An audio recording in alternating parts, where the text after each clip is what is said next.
ታላቅ የምስራች ከሜሪት ፕሮፐርቲስ ለንግድ ሱቅ ፈላጊዎች በሙሉ እርሱ ይነግዱ እንጂ ትርፋማ የሚሆኑባቸውን አላያም ቢያከራዩአቸው አዋጭ የሆኑ የንግድ ሱቆችን በመሃል ተክለ ሃይማኖት ለሽያጭ ማቅረባችንን ስንገልጽ በታላቅ ደስታ ነው። ሜሪትስ ፕሮፐርቲ ከሰፊ ካሬ አማራጭ ጋር ከ14 ካሬ እስከ 40 ካሬ የንግድ ሱቆችን ከ3.8 ሚሊዮን ብር አጠቃላይ ክፍያ ጀምሮ እንዲሁም ቀድሞ ለሚመጡ ውስን ደንበኞች በ3 ወር ጊዜ ውስጥ የሚረከባቸውን ስራ ማላመጃ የንግድ ሱቆችን ከነጻ ስጦታ ጋር ይዘንሎት ቀርበናል። እንዲሁም የመኖሪያ አፓርትመንቶችን ለምትፈልጉ ውድ ደንበኞቻችን ሜሪትስ ፕሮፐርቲ አራዳ ፓርክ ፊት ለፊት ከባለ 1 እስከ ባለ 3 መኝታ አፓርትመንቶችን ከ30% ታላቅ ቅናሽ ጋር ይዘንሎት ቀርበናል። ታዲያ ይህ የማይደገም ዕድል ሳያመልጦ ከታች ባለው ስልክ ይደውሉ። ታላቅ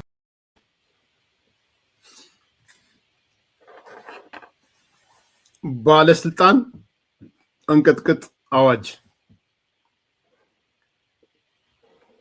እንደ እውነቱ ከሆነ እንደው ዛሬ ሌሎች አጀንዳዎች መጡ እንጂ ብቻውን ይሄንን ፕሮግራም ሰርቼ የፈጀትን ደቂቃ 30 ደቂቃ ይሁን 40 ደቂቃ በወጣ በጣም ደስ ባለኝ ነበር። ራሱን ችሎ መሰራት ያለበት ፕሮግራም ነው። እርግጠኛ ነኝ ዛሬ አዲስ ኮምፓስ አጀንዳ እንዳደረገው በሚቀጥሉት ቀናት ዋነኛ አጀንዳ ሆኖ ይወጣል። እኔ አውቀዋለሁ። ርዕሱንም ሆን ብዬ ነው ባለስልጣናት አንቀጥቅጥ አዋጅ ያልኩት። ጻፉት፣ ባለስልጣናት አንቀጥቅጥ አዋጅ ብላችሁ። አክቹአሊ አሁን በጣም ደስ ያለኝ ደግሞ ወደ ውስጥ አዋጁንም ሳነበው ማብራሪያውንም ሳነበው ከባለስልጣናት ተሻግሮ የግል ተቋማትንም አንቀጥቅጥ አዋጅ ሆኗል። ስለዚህ ርዕሴን ትንሽ ሼፕ አድርጉልኝ በዝርዝር ካነበብኩት በኋላ ባለስልጣን አንቀጥቅጥ አዋጅ ብቻ ሳይሆን የግል ተቋማትንም የሚያንቀጠቅጥ አዋጅ ነው። ይህ አዋጅ በደንብ ስሙኝ። ስለዚህ ነበሻ ርዕሳችንን ሼፕ እንድናደርገው ባለስልጣን አንቀጥቅጥ አዋጅ ሲደመር የግል ድርጅቶችንም አንቀጥቅጥ አዋጅ ብላችሁ ጻፉት። እና አቶ ልደቱ አገዛዝ አንቀጥቅጥ ነው የሚሉት እና እኔ ደግሞ ባለስልጣን አንቀጥቅጥ ብዬ መጥቻለሁ። የግል ድርጅቶች የግል ባለሀብቶችንም አንቀጥቅጥ ብዬ መጥቻለሁ። በጣም ይለያል እኔን ማነሳውና እነሱ የሚያነሱት። ትክክለኛውን መንገድ ይሄ ነው ብዬ ስለማምን ነው። የዛሬው ረቂቅ አዋጅ እውነቴን ነው የምላችሁ በጣም ደስ ያለኝ አዋጅ።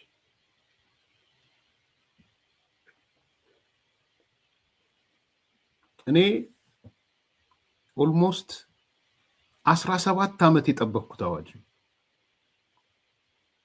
ባክግራውንዱን ነግራችኋለሁ።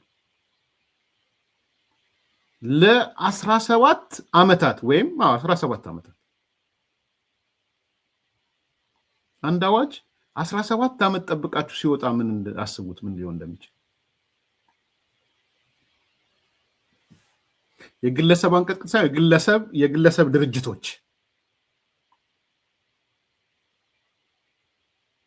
ባለስልጣን አንቀጥቅጥ የግል ድርጅቶች አንቀጥቅጥ በዛ አስተካክሉት።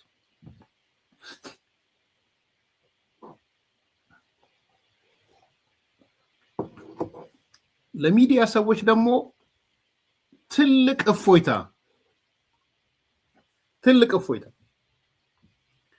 ለሐሳብ ነፃነት ለሚያምኑ ሰዎች ትልቅ እፎይታ።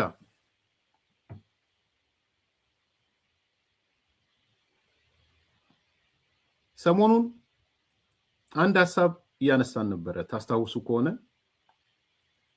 ይያያዛል አይያያዝም አላቅም፣ ግን በቀጥታ ይያያዛል ብዬ ስላሰብኩ ነው። ፋርዘር ማየት አለብኝ። አዲስ ኮምፓሶች እንደምታስታውሱት የነ አርቲስት ሰራዊት ፍቅሬ ተጠርጥረው መያዝ የነ ሰለሞን ተጠርጥረው መያዝ ጥርጣሬ ነው። ገና ወንጀል ፈጸሙ አልተባለም። የኪነ ጥበብ ሙያተኞቹ ተጠርጥረው መያዝ ከዛ ጋር አንድ ግለሰብን አንስተን አጀንዳ እንዲህ ቢደረግ የሚል ሐሳብ ስናነሳ ነበር። ታስታውሳላችሁ አይደል? ፕራይቬት ኢንቨስቲጌተርስ ቢኖሩ የአንድ ልጅን አዎንታ በርሲሳ አንስቼ ማለት ነው። አዎንታ በርሲሳ አላቀውም። ስልክ ቁጥሩን ልከውልኛል የሆኑ ሰዎች፣ አመሰግናለሁ። ሚዲያ ላይ ያሉ ለማግኘት ሞክራለሁ፣ አላገኘሁትም። ግን ይሄ ከነሰራዊት ፍቅሬ ከነሰለሞን ሌሎችም የኪነ ጥበብ ሙያተኞች ጋር ተያይዞ በግለሰብ ደረጃ እንዴት ያን ያህል ርቀት ሊሄድ ቻለ? ምንድነው ሞቲቭ የሚል ነገር ሳነሳ ነበርና ይሄ ነገር በህግ መደገፍ አለበት። በህግ ካልተደገፈ ሌላ አይነት ነገር ይፈጠራል። ከዛ ጋር ብቻ ይተሳሰራል እያልኳችሁ አይደለም። የሆነ ፓርቱ ሊገባ የሚችል ነገር አለው። ይሄ በእርግጥ ከመረጃ የማግኘት ነፃነት ጋር ነው የሚያያዘው። ያም ቢሆን ልጁ የሄደበት ርቀት መረጃ የማግኘት ነፃነትን ነው ሲፈልግ የከረመው።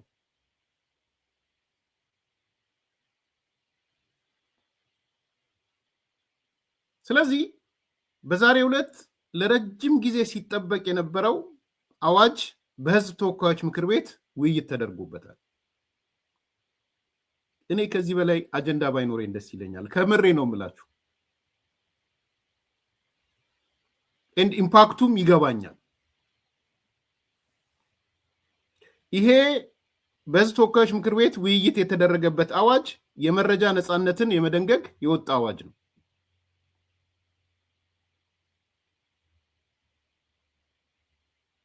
አዲስ ኮምፓስ ረቂቅ አዋጁን 42 ገጹን ተመልክቶታል፣ አሳያችኋለሁ። ኢቭን የሀተታ ዘምክንያት የሚባለውንም 26 ገጽ ተመልክቼዋለሁ። ለላኩልኝ ሰዎች የፓርላማ አባላት እና እዛ ዙሪያ ያላችሁ ሰዎች ምስጋና ይድረሳችሁ። በአዲስ ኮምፓስ ቤተሰብ ስም አመሰግናችኋለሁ። ዳራውን ትንሽ ልንገራችሁ።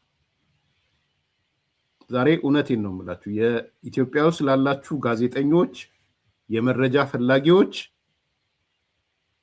ዛሬ ሌላ ፕሮግራም ትታችሁ እዚህ ላይ ነበር መስራት የነበረባችሁ። ምናልባት አንደርስታንድ ካረጋችሁት ማለት ነው።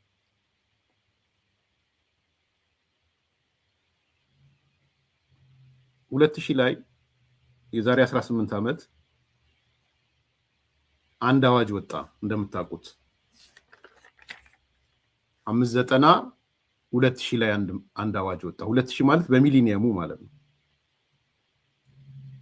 ይሄ አዋጅ የመገናኛ ብዙሃንና የመረጃ ነፃነት አዋጅ የሚባል ነበረ። 2000 ይሄ አዋጅ ከወጣ በኋላ እንደምታውቁት በጣም አጨቃጫቂ አነታራኪ ምናምን ነበረ። የመረጃ ነፃነት ህግ የሚባለው ማለት ነው። ይሄ አዋጅ ከወጣ በኋላ ወዲያውኑ የታሰበው ምን ነበረ? ይሄን አዋጅ ተከትሎ የመረጃ የመጠየቅና የማግኘት ነፃነት አዋጅ ለብቻ ይወጣል ከዚህ ውስጥ ተብሎ ታስቦ ነበር። እኔ በቀጥታ ከኔ ጋር ስለሚተሳሰር ነው እየነገርኳቸው ያለሁት እና እኔ ከኔ ጋር ስለሚተሳሰር ኤግዛጀሬት አድርጌም አይደለም እየነገርኳቸው ያለሁት። ከዛ 2001 ላይ ኮሚኒኬሽን ጽህፈት ቤት ተቋቋመ። ኮሚኒኬሽን ጽህፈት ቤት ሲቋቋም ያው በኃላፊነት እናቶ በረከት እኔም ሽመልስ ከማል ምናምን መጡ እና ሃይማኖት አሁን ብሮድካስት እንትን ያለችው ልጅ መገናኛ መጣ። ከዛ ምንድነው የሆነው? በቀጥታ ለኔና ለሽመልስ በሚኒስትር ዴታ ስታተስ የተሰጠን ይሄ የመረጃ ነፃነትን አዋጅ ለማውጣት ነበር። መረጃ የመጠየቅና የማግኘት ነፃነትን የሚመለከት አዋጅ ማለት ነው። አቶ ሽመልስ ከማል በህይወት አለ። አቶ ዘመድኩን በህይወት አለ። እኔ ዘመድኩን ዛሬ በጣም ደስ ሊለው ይገባል ብዬ አስባለሁ። ዘመድኩን ባለፈው ያጫወትኳችሁ ሰው ነው። ዘመድኩን ለኛ ተሰጠን። ምን እንድናደርግ ማለት ነው አዋጁ። ምክንያቱም ኮሚኒኬሽን ጽህፈት ቤት ከኦብዱስማን ከእንባ ጠባቂ ጋር ሆኖ አዋጁን አውጥቶ ጋዜጠኞች፣ ሌሎች አካላት መረጃ የማግኘት መብታቸውን ለማረጋገጥ ነው። በነገራችን ላይ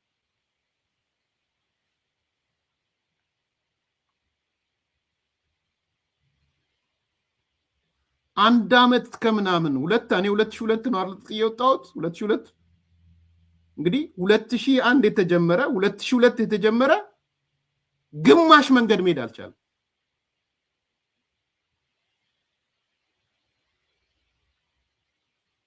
ምክንያቱም ይሄ ማለት አሁን ዛሬ የምትሰሙት አዋጅ እነግራችኋለሁ ዲቴይሉ በደንብ ጆሮአችሁን በተለይ አገር ቤት ያላችሁ የሚዲያ ሰዎች ኢንቨስቲጌሽን መስራት የምትፈልጉ የመርማሪ ዘገባ መስራት የምትፈልጉ ሚዲያችሁን ማጠናከር የምትፈልጉ ሌላውም ዜጋ መረጃ ማግኘት የሚፈልግ ዜጋ በደንብ ጆሮአችሁን ህግ ነው ይወጣላችሁ ያለው 2 አመት በሳምንት 2 ቀን አንዳንዴ በሳምንት 1 ቀን ሰብሳቢው ዘመድኩን ሆኖ ህጉን የሚጽፈው ማነው ስሙ ሽመልስ ከማል ሆኖ እኔ በበላይነት ይዤው ብንለፋ ማንም ፈቃደኛ ነው። ማንም እውነቴን ነው የምላችሁ። እኔ የህይወት ምስክር ነኝ ለዚህ። አንዴ እንደውም ማስታውሰው ዘመድኩን ለምን አንተወውም ማለት ይሄ ነገር አይ ቲንክ በዚህ ዘመን የሚፈጸም አይመስለኝም። ኤርሚያስ አንልፋ በቃ ለምደው ጊዜያችንን የምናጠፋው ምክንያቱም ባለስልጣናት ሊምፐረፐሩ ነው በዚህ። እኔ ደግሞ ባለስልጣናት ሲንቀጠቀጡ ነው ማየት እንፈልገው። አገዛዛን ቀጥቀጥ ሳይሆን ባለስልጣናት ነው መንቀጥቀጥ ያለባቸው። አይደለም ብያለሁ እኮ ዘመድኩን ባለፈው ነግሬያቸዋለሁ። እንዴት ዲያቆኑ በዛ ስታንዳርድ እንዴት ነው ሊመጣ የሚችለው? ኧረ አንዳንዴ እያፈርን ግዴላችሁ ያው እንደ ቀልድ እንደጻፍኩ ይገባኛል ወይ እኔን ተንኮል ለማድረግ እንደሆነ ይገባኛል። ግን ዘመድኩን የሚባል በጣም ፕሮፌሽናል የሆነ የመንግስት ኮሚኒኬሽን ጽህፈት ቤት ዳይሬክተር የነበረ የኔ አማካሪ የነበረ ሰው ነበረ። ስለሱ ነው ያወራሁት። ከፈለክ ጥላውን ያለፈ ቀን የሚለው መጽሐፍ ላይ ራሱን የቻለ ዘመድኩን የሚለው ድረስ አለ። በጣም ማከብረው ሙያተኛ ነው። እንዳልደጋግመው ደጋግሚ በጣም ማከብረው እኔ አላውቀውም ግን ማከብረው ባለፈው ነግሬያቸዋለሁ። ኢህአዴጉን ብዬ ስለው እኔ እምነት አይፈቅድልኝም ብሎ ስልጣን ተው ግድ ልጆች አሉ ስለው እንኳን እምቢ ያለኝ ሰው ነው። ባይዘው በጣም ሪስፔክት አለኝ። አንተ ምን ዝም ብለህ አስመስለህ ለምን አትኖርም ወይ እስከ ነገሮች እስኪመጡ ስለው ነበር። ዘመድኩን ተክሌ ይባላል ነው ይባረር ተብሎ እኔ ስር ነው አማካሪ ያደረኩት። ይሄ የህይወት ምስክሬ ነው። ባይዘው በጣም ሰርፕራይዝ ልትሆኑ ትችላላችሁ። አገር ልወጣ 1 ቀን ሲቀረኝ ለ3 ሰው ተናግሬያለሁ እንደማልመለስ። ለ3 ሰው ከ3ቱ አንዱ ዘመድኩን ነው። ታውቃላችሁ ዳት ማች ትረስት አድርጌው የሆነ የንግድን የባንክ ሰራተኞች ብሔራዊ ባንክና ኮሜርሻል ባንክ ፒአሮቹን ወደ 50 የሚሆኑ ስልጠና ስጥልኝ ብሎ ስልጠና ሰጠንና አብረን ከዛ ና ምሳ እንብላ ብየው አይ ቲንክ ሁኔታዎች ጥሩ አይደሉም እኔ መመለስ አይመስለኝም አልኩት። ደውሎ እኮ ተንኮለኛ ቢሆንና በጣም አደገኛ ሰው ቢሆን እኮ ያስይዘኝ ነበረ። ታውቃላችሁ እኔም አሁን ራሱ ሳስበው በዚህ መጠን ትረስት እንዴት እንዳደረኩ ሳስበው ይገርመኛል። ይሄው ምስክር ነው የህይወት ምስክር። እና እኔ ስወጣ ቻሌንጅ ሊያደርጉ ይችላሉ፣ አንዳንድ ነገሮች ሊያደርጉብህ ይችላሉ። ግን በቃ ተጠንቀቅ። እኔ ግን አልመለስም። እንግዲህ ከ3 ኢትዮጵያ ውስጥ ካሉ ከማላቀው ግንኙነት የለኝ የት ይኖራል ምን ህይወቱ ምንድነው ባክግራውንዱ ምንድነው አላቅም። ዲስ ዘጋ እየነገርኩት and he's quiet አሁን ዘመን ስላለፈ ነው እየተናገርኩ ያለው so ወደ ቁም ነገሩ ልምጣና በጣም ተለፋበት ይሄ አዋጅ ተለፍቶበት ሁሉም ሸሸ እንደው እኔ እውነት ለመናገር አቶ በረከትም ከላይ በቃ ያስፈልጋል ምናምን ብሎ ሲሪየስሊ ሊይዘው አልቻለም ቢይዘው ኖሮ ቢያንስ ይፈጸም ነበር ብዬ ስለማስብ ነው በአቶ በረከት ቁመና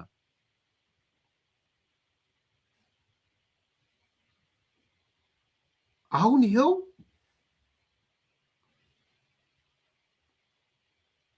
ከዚህ ብዙ ጊዜ ከ17 አመታት በኋላ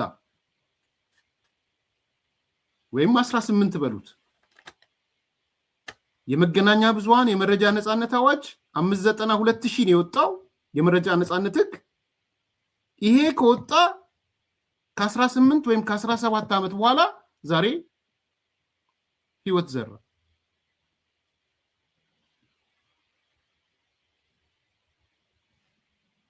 ሶ ይሄ ትልቅ ኒውስ ነው በነገራችን ላይ እንደውም የትግሉ ይላችሁ ሰላማዊ ትግል to the maximum ከሚወስዱት ነገሮች የዛሬው አዋጅ ጋዜጠኞች በጣም ልትደሰቱ የሚገባችሁ ቀን ነው ዛሬ በተለይ የምርመራ ጋዜጠኝነት የምትሰሩ ሰዎች አዋጁን ተጠቅማችሁ የልብ መሻታችሁ መስራት ትችላላችሁ ቀደም አልኩኝ እኮ not only ጋዜጠኛው ብቻ ሳይሆን ማንኛውም ዜጋ ስለሆነ እንደ ቀደሙ እነ አርቲስት ሰራዊት ፍቅሬ ላይ ሰራው እንዳለው ልጅ የምርመራ መስራት የፈለገ ሰው መረጃ የመጠየቅ መብት ተሰጥቶታል ታዲያ ይሄ ለውጥ አይደለም ቆይ አሁን ይሄንን አይ ለውጥ አይደለም ብለን በቀይ ስክሪፕቶ እናባዛው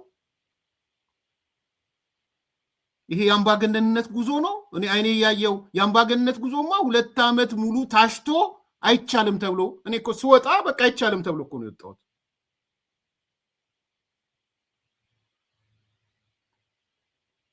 ህገ መንግስታዊ መብት ነው ልክ ነህ መጣልበታል ሁለት ነገሮች ላይ እኮ አለ ይሄ መብት አንዱ ህገ መንግስታዊ መብት ነው የመረጃ ነጻነት አንቀጽ 29 አለ እኔ ዲቴል ስለማቀው እኮ ነው እስከዳር አንቀጽ 29 አለ ህገ መንግስታዊ መብት ነው መረጃ የማግኘት የመጠየቅ መብት ይላል አልሰጥህም ማለት ምን እንደምታደርገው አሁን እንደውም የግሉ ተጨመረ ለምሳሌ የሆነ ማዳበሪያ የሚያስመጣ የመንግስት ተቋም ጋር አደገኛ ይሄ የሚመጣው ማዳበሪያ አደገኛ ኬሚካል ያለው ለእህሉ ማይሆን ምሳሌ ልስጣችሁ ብዬ ነው ያኔም ብዙ ምሳሌዎች ሲነሱ ለነበር የኢትዮጵያ ማዳበሪያ አስመጪ እንትኑ ተቋሙ ያመጣው ማዳበሪያ ለኢትዮጵያ መሬት ማይስማማ አመጣ እንበል በቢሊዮን ገዝቶ ትሄዳለህ እንትኑ ጋር የማዳበሪያ አስመጪዎቹ ጋር የመንግስት ተቋማት ትሄዳለህ እንዲህ ይባላል ሳምፕሉን ስጡን መረጃ ስጡን የት እንደገዛ ምናምን ትለው አልሰጥም ይላል ምን ታደርገዋለህ ህገ መንግስታዊ መብት ይብለ ከዛ ሴት ነው የምትሄደው እስከ ዳር የት ነው የምትሄጂው ህገ መንግስታዊ መብት ነው አንቀጽ 29 ላይ አለ የማስፈጸሚያ ሰነድ ግን የለው ህገ መንግስት ጥቅል ነው ህገ መንግስታዊ ብቻ እኮ አይደለም ከዛ በኋላ ሁለተኛ በ2000 የወጣው ደግሞ የመረጃ ነጻነት አዋጅ አለ 590 የሚባለው የመረጃ ነጻነት ህግ ሁለት ገጽታ ነው ያለው የመረጃ ነጻነትንና መረጃ መስጠትን እንዴት ነው የሚሰጠው ማን ነው የሚሰጠው የማይሰጠው ነገር ምንድነው የሚታወቅ ነገር የለም የቸገረን እኮ እሱ ነበረ ቢኮዝ ባለስልጣናቶቹ ይሄ አዋጅ እንዲመጣ አይፈልጉም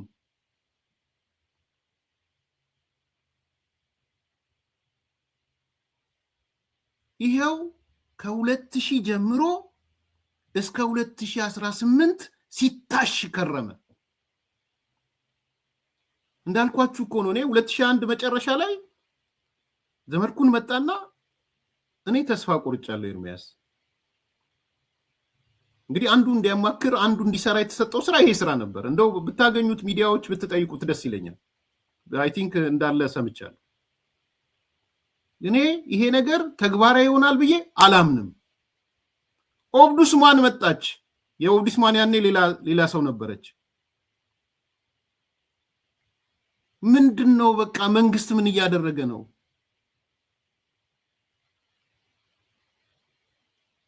መረጃ ነፃነት ይወጣል ተባለ፣ ይሄው ተገትሮ ቀረ። ያው ባጭሩ ምንድነው? ኦኬ ባጭሩ ምን መሰላችሁ? አዋጁ ምንድነው?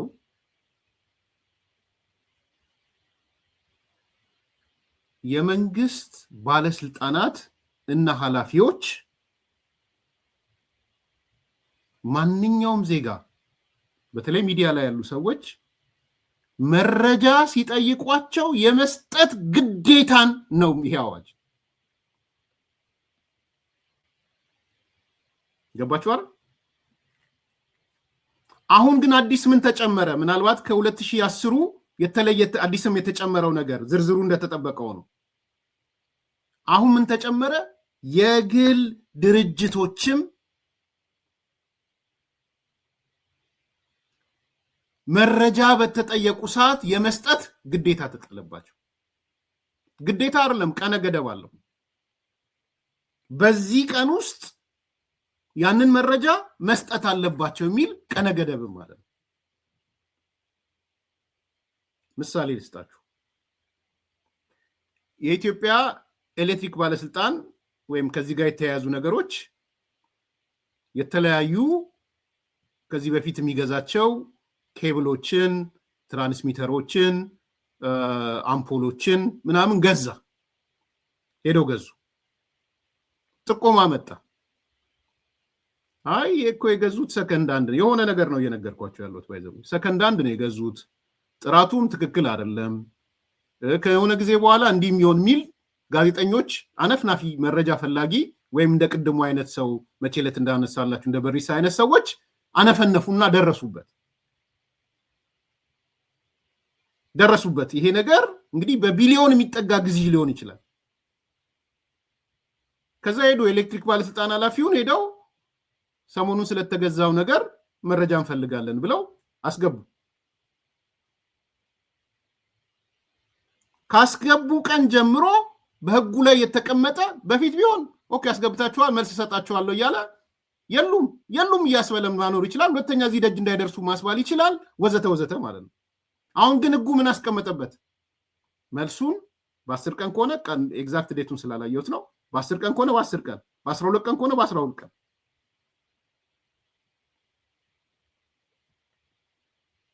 ካልሰጠ ኦብዱስማን ይከሰዋል። እንባ ጠባቂ ይከሰዋል። ተቋም አለው ማለት ነው። ይገባችኋል ስለምን እያወራ እንደሆነ? ዛሬ በጣም ሲሪየስሊ እኮ መነጋገር ያለብን አጀንዳ ለኔ ደስ ስላለኝ አይደለም። ባይዘው የዕለት ጭንቀቴ ስለነበረም አይደለም፣ ጠቀሜታውን ስለማውቀው ነው። ለምሳሌ ጥሩ ነጥብ ያነሳው ኤምጂቲ የሆነ ድርጅት የግል ድርጅት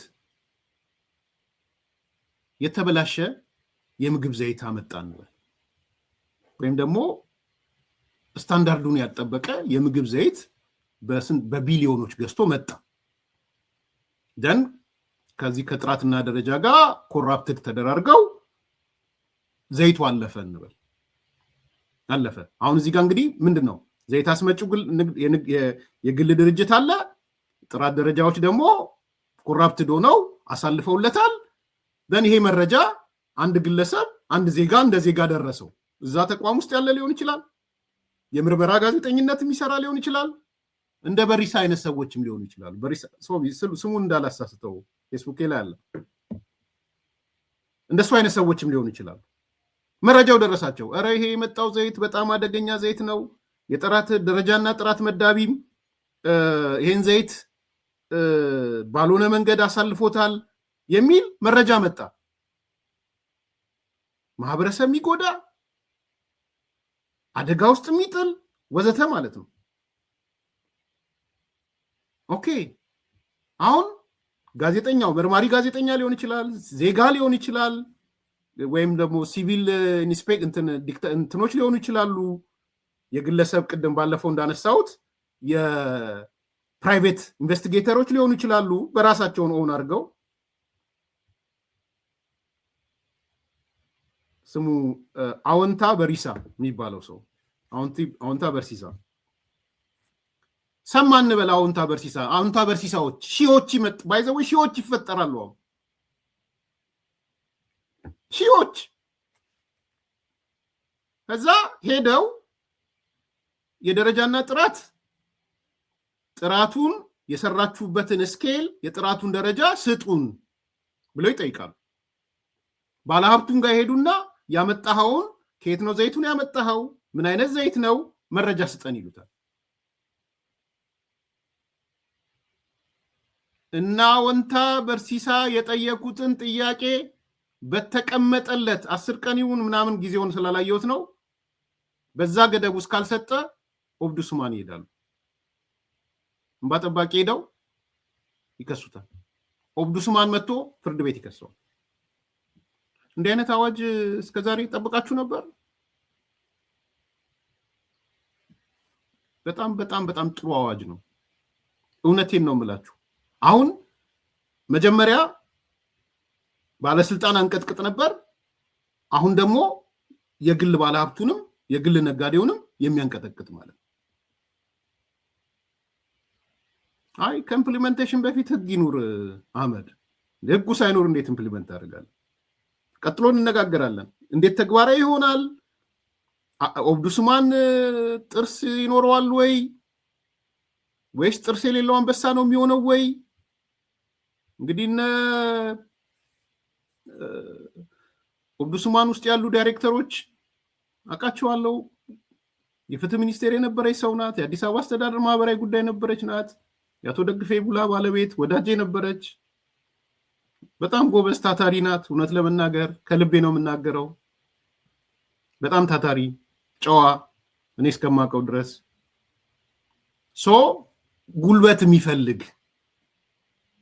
ጉልበት ይፈልጋል እና ይሄ ጋዜጠኛው መርማሪ ጋዜጠኛ ሊሆን ይችላል፣ ግለሰቦች ሊሆኑ ይችላሉ። ሄደው መረጃውን ከግል ባለሀብቱ ወይም ከግል ድርጅቱ ይጠይቃሉ፣ ከመንግስት ተቋም ይጠይቃሉ ማለት ነው።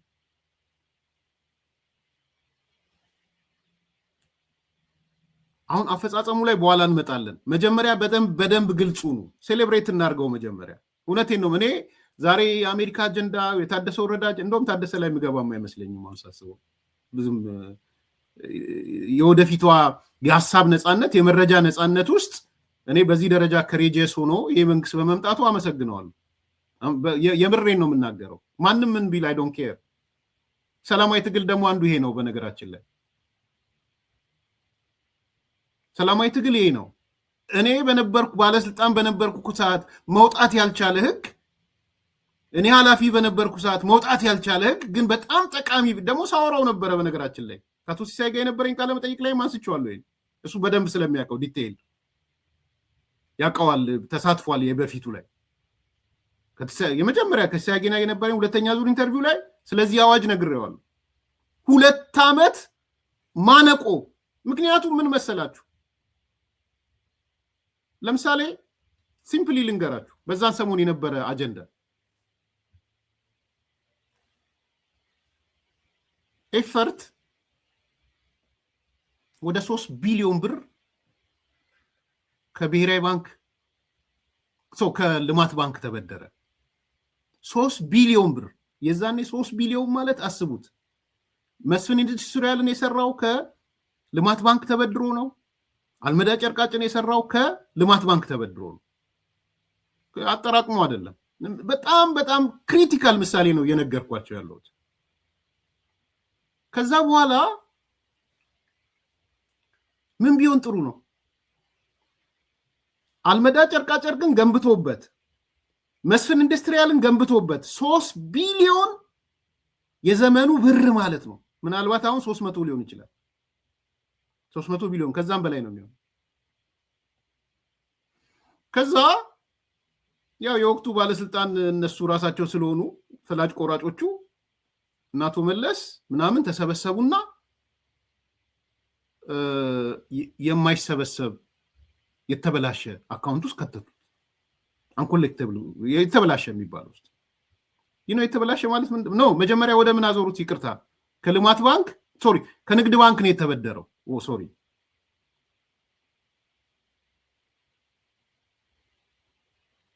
ከንግድ ባንክ ነው የተበደረው። ኤፈርት ምን እንሰራ? ከንግድ ባንክ ተበድሮ 3 ቢሊዮን ብር መስፍን ኢንዱስትሪያልን ገነባበት፣ አልመዳ ጨርቃ ጨርቅን ገባነበት፣ አዲስ መድኃኒት ፋብሪካን ገነባበት፣ መቀሌ ማለት ነው ትግራይ። ከዛ ንግድ ባንክ ማቹር ሲያደርግ ክፈለኛ ነው። ማቹር አረገ ክፈለኝ ሲለው እነሱ እንደ እንትን ሊከፍሉ አልፈለጉም። ንግድ ባንክ ነው ባንኩ ደግሞ። እኔ በደንብ በተለይ የትግራይ ብሔርተኞች ስሙ። ለምንድነው ሰው ህወሓትን የጠላው የሚለውን ነገር ጆሮአችሁን ቀና አድርጋችሁ ስሙ። ሁሌ አዳዲስ ነገር ነው የምነግራችሁ። ያልተጻፈ አይደለም የጻፍኩትን ነው ግን የምነግራችሁ። ከዛ ንግድ ባንክ ማቹር ሲያደርግበት 3 ቢሊዮን ብር ቀላል ብር አይደለም፣ ክፈሉኝ ማላቸው። ክፈሉኝ ሲላቸው ተሯሯጡና ያንን የንግድ ባንክን ብድር ወደ ልማት ባንክ አዞሩት። እነማ? እናቶ መለስ። እናቶ መለስ አንተ ዘረኛ ይለኛል። አሁን ይመጣና አሁን ስለ ዘረኝነት ነው ያወራው። ስለ አንተ ዘረኝነት እየነገርኩ ስለሆነ ነው የምታብደው። ገና እነግርሃለሁ። እናቶ መለስ የንግድ ባንኩን ብድር ወደ ምን አዞሩት? ወደ ልማት ባንክ አዞሩት።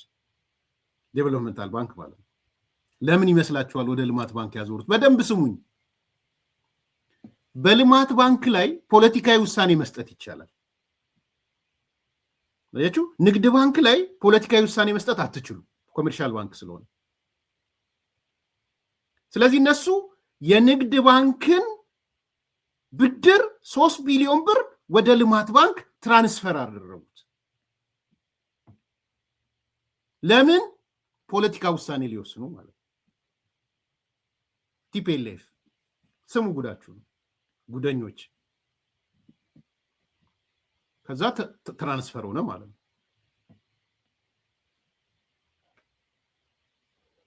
ልክ ትራንስፈር ከሆነ በኋላ ፖለቲካዊ ውሳኔ ሊወሰን መጣ ማለት ነው። ምን አይነት ፖለቲካ ውሳኔ? የተበላሸ መሰብሰብ የማይችል አንኮሌክተብል አካውንት ውስጥ ይጓተዋል። አልመዳ እኮ ወከክ ብሎ እኮ እየተሰራ ነው። መሶቦ እኮ ወከክ ብሎ እየተሰራ ነው። አዲስ መድኃኒት ፋብሪካ እኮ ወከክ ተደርጎ እየተሰራ ነው። ከማ? ከኢትዮጵያ ሕዝብ። ከማ? ከንግድ ባንክ። የንግድ ባንክ ማለት የኢትዮጵያ ሕዝብ ገንዘብ ማለት ነው። ስሙ ጉዳችሁን። እንዲህ ነው የምታደርጉት ነበር። ዛሬም እንዲህ ልታደርጉ ነው የሚፈቀድላችሁ? አለን አልሞትንም። የዘመኑ ሰው አለን። አንኮሌክቴብል የተበላሸ ማን? ልማት ባንክ። ዛት ሚንስ እዳውን ልማት ባንክ ተሸከመው ማለት ነው። ልማት ባንክ ደግሞ ፖለቲካሊ መወሰን ትችላላችሁ። ባይዘዌ የጋምቤላውም የሆነው እሱ ነው። እነ ምግበይ ከጋምቤላ መሬትና ብር ወስደው አንኮሌክቴብል የገባላቸው ለዛ ነው። በነገራችን ላይ የጋምቤላውም ኬዝ ይሄ ነው። ኖት ይሄ ትግራይ ስትለማ አይደለም። እንደዛ አስተካክሉ። እንደዛ አይነት ቃል እንዳታመጡ። ዳስ ኖት ይሄ ከትግራይ ጋር የተያያዘ ነገር አይደለም። ዳስ ኖት ትግራይ ኤፈርት የትግራይ አይደለም። እንደዛ አደገኛ መልእክት አልፈልግም። አዲስ ኮምፓስ ቤተሰቦች ጥሩም አይደለም። ኤፈርት እንደሱ ካልክ የትግራይ ነው ማለት ነው። ኤፈርት ኖ ፕሮብሌም። ለመታረም ነው። የህወሓት ነው። እናቶ መለስ ናቸው። ቦርዱም እኮ እነሱ ናቸው እኮ። ጠቅላላ እኮ ህወሓቶች ናቸው የቦርዱ የብሔራዊ ባንክ።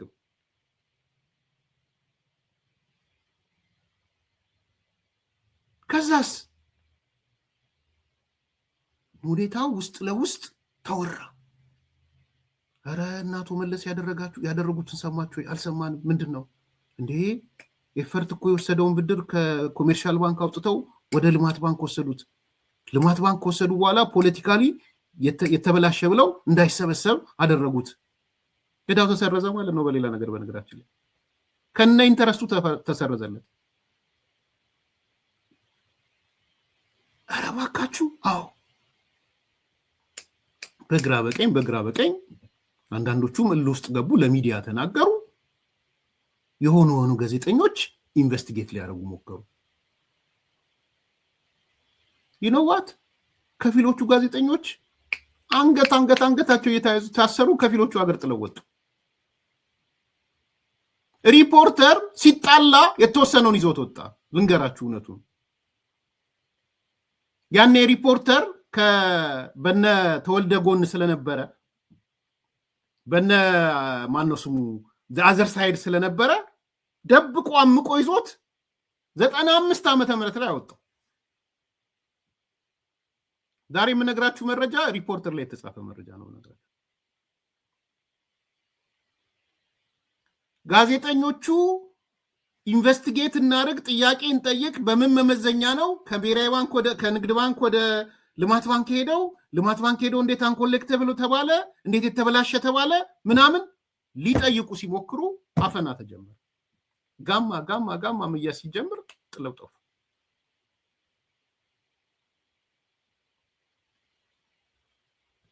ተመልከቱ። ተቋማዊ ኢንስቲትዩሽናል የሆነ ሌብነት ማለት ነው።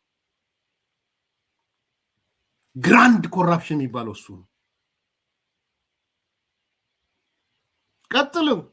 እቺው ነገር ስላለች ጋምቤላ ሄዱ። ምሳሌ ነው የምሰጣችሁ። ጋምቤላ ተሄደው ተሰባሰቡና ከመከላከያ ወጥተው ከምናምን ወጥተው የትግራይ የህወሓት ሰዎች ጋምቤላ እኮ ሄደው መሬቱን አላዩትም እኮ። መሬቱን ሳያዩት ልማት ባንክ አሁንም በቢሊዮን ያዙ፣ የድርሻችሁን ውሰዱ። መሬቱን አላዩት። ጋምቤላ ምን ይሁን አንዳንዶቹ ማለት ነው። አየር ላይ በቢሊዮን የሚጠጋ ገንዘብ ባንካቸው ላይ ቁጭ አለ። ይሄ መረጃ ወጣ። ይመርመር ሲባልስ አንኮሌክቴብል አድርጉት፣ የተበላሸ ውስጥ ክተቱት። ይሄ ነው የነበረው። የኔ ወንድም ኢንቨስቲጌት ማድረግ አትችልም። ይሄን መጠየቅ አትችልም። ትታነቃለህ። ይሄን ብትጠይቅ ህጋዊ መሰረትም የለህም። አዎ በኋላ ማረገ ባህር ዳርም ታሰረ፣ ደበደቡት። እዛ እንትንም ጋር ደበደቡት እንጂ ሜክሲኮ እንትን ቄራ ጋም ልጁን አንዱ የሆነ ሰው ነበረ አብሮት የነበረው ሰው ቄራ ጋር እኮ ሲሄድ ሁሉ ደበደቡት። አማራ አረጋኝ ባህር ዳርም ወስደው አሰሩት መሰለኝ። ባህር ዳርም ጎንደር ሁሉ ወስደው አሰሩት። አቶ አማራ አረጋኝ የራሳቸውን ሰው ማለት እውነት ነው። ትክክል ነው ነገሩ። ናው አሁን ይሄን ያነሳውላችሁ ፋይዳውን እንድታዩት ስለፈለኩ ነው። ዛሬ አንደርስታንድ ይሄ አዋጅ ያልገባችሁ ሰዎች ሂስቶሪካሊ እነዚህ አይነት ነገሮች ዛሬስ ኦኬ አዋጅ ሆኖ ወጥቶላችኋል፣ ህግ ሆኖ ወጥቶላችኋል። የማስፈጸም አቅም ከሆነ ኦብዱስማን የሚባል እንባ ጠባቂ ያለውን እንባ ጠባቂ ስልጣን ተሰጥቶታል። የዚህን የመረጃ ነፃነት የማስፈጸም አቅም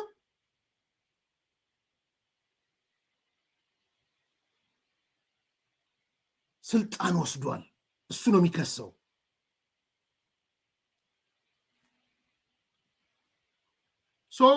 ታንክ ዩ እንትኑን ዳታውን እኔ ጋር አለኝ እኮ ብያቸዋለሁ። ዲቴይሉን ዝርዝሩን ገና በደንብ ነው የምመለስበት። ይሄ ዛሬ ለእኔ ትልቅ ቀን ነው። እንዳልኳችሁ ጎረስት የሆነ ነገር የዚህ ትራምፕ መጥቶ የዚህ ጀነራል ምናምን መጥቶብኝ እንጂ በዚህ ነገር ላይ ብቻ ነበረ መምጣት የምፈልገው። ፋይዳውን ስለማውቀው ነው በነገራችን ላይ እንጂ 42ቱን ገጽ ደርሶኛል። ይሄ ነው አዋጁ። 42ቱ ገጽ አዋጁ ይሄ ነው። መወያየት ለምትፈልጉ ሰዎች አዲስ ኮምፓስ መጣችሁ በነገራችሁ ላይ አዋጁን ሼር አረጋችኋለሁ ሼር አርጋችሁ መወያየት እንችላለን በጣም በጣም ሲሪየስ አዋጅ ስለሆነ በተለይ ኢንተረስትድ የሆናችሁ ጋዜጠኞች ምናልባት አንተነህ ስለነበረው ብስማን ያኔ አንተነህም ስለነበረ አንተነህም ይዤው እመጣለሁ ያቀዋል ዲቴል ኮሚቴ ነበረ በነገራችን ላይ አንተነህም ማለት ነው የጋዜጠኞችን ወክሎ የነበረው አንተነህ የአዲስ ኮምፓስ ቤተሰብ ማለት ነው ሶ አዋጁም ደርሶኛል ልነግራችሁ ፈልጌ ነው ማብራሪያውም ደርሶኛል ማብራሪያው ደግሞ 24 ገጽ ነው ማብራሪያው ማለት የዚህ አዋጅን አስፈላጊነት የሚያሳይ ማለት ነው ለላካችሁልኝ ሰዎች በጣም በጣም ከልቤ ነው በጣም ነው ማመሰግነው ዝርዝር ነገሮች ሌላ ጊዜ አነሳላችኋለሁ ዛሬ ቋሚ ኮሚቴው ህግ እንዲሆን እየመራው ስለሆነ ማለት ነው በነገራችን ላይ የተቋሚ ፓርቲ ምናልባትም ለመጀመሪያ ጊዜ እንደነ ዶክተር ደሳለኝ አይነት ሰዎች የደገፉት አዋጅ ነው በነገራችን ላይ ዛሬ አሰማችኋለሁ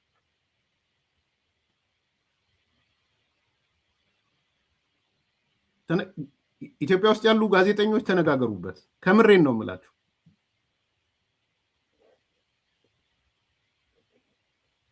የመረጃ ነፃነት ህግ አዋጅን መርምሮ ለሚመለከተው ቋሚ ኮሚቴ መምራት ነው በዚህ መሰረት የመረጃ ነፃነት ህግ አዋጅን አስመልክቶ አጭር ማብራሪያ እንደሚከተለው አቀርባለሁ የተከበራችሁ ምክር ቤት አባላት የመረጃ ነፃነት ህግ አዋጅን አስመልክቶ የቀረበ አጭር ማብራሪያ የመገናኛ ብዙሃንና የመረጃ ነፃነት አዋጅ ቁጥር 590/2000